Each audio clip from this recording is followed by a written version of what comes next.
Since its opening in 1895, the Grand Opera House has played host to an array of legendary global figures. From Laurel and Hardy to Hillary Clinton, it has provided a platform for 20th century icons and continues to attract world-renowned stars and shows today. This first short film will look at some of the solo performers that have appeared on stage. In the next film, we'll look at the stars who have been in shows, from Luciano Pavarotti to Laurence Olivier. In its early years, the theatre's programme reflected the Victorian love of variety and music hall, and it was in a comedy sketch called The Football Match that a 19-year-old Charlie Chaplin appeared in 1908. In 1912, the tone changed, and the Grand Opera House stage became a platform in the fight for female suffrage. Christabel Pankhurst, co-leader of the suffragettes, passionately addressed a meeting advocating women's rights. 88 years later, another great thought leader, Hillary Clinton, stood on the same stage to talk about female empowerment.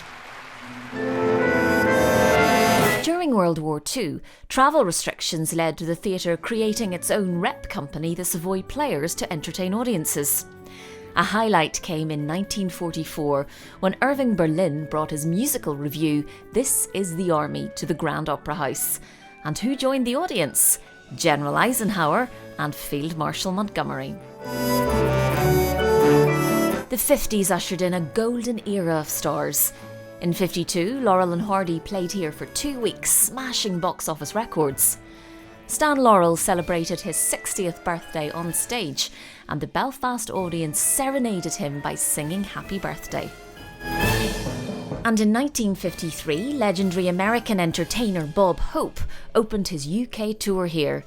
His opening line on the first night to roaring laughter was, "You know, I've performed in bigger garages." 55 saw some remarkable new talent take to the stage. Morecambe and Wise drew huge crowds and went down a storm in Belfast. By the 1970s, the pair were the most famous double act in the UK. 1959, and it was the turn of homegrown talent Ruby Murray. The Belfast-born singer was one of the biggest stars of the 1950s.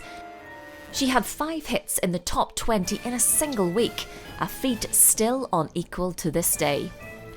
49 years after she appeared at the Grand Opera House, Mary Jones' play Ruby, which chronicled the highs and lows of her life and career, was performed on the same stage. In 1972, the Troubles caused the theatre to close, but it reopened 8 years later after being bought and restored by the Arts Council of Northern Ireland. And so the stars of the 80s lined up to appear. Rowan Atkinson's comedy album Live in Belfast was recorded over 2 nights in September 1980. Later, Belfast's own Van Morrison chose his hometown theatre for the recording of the album live at the Grand Opera House.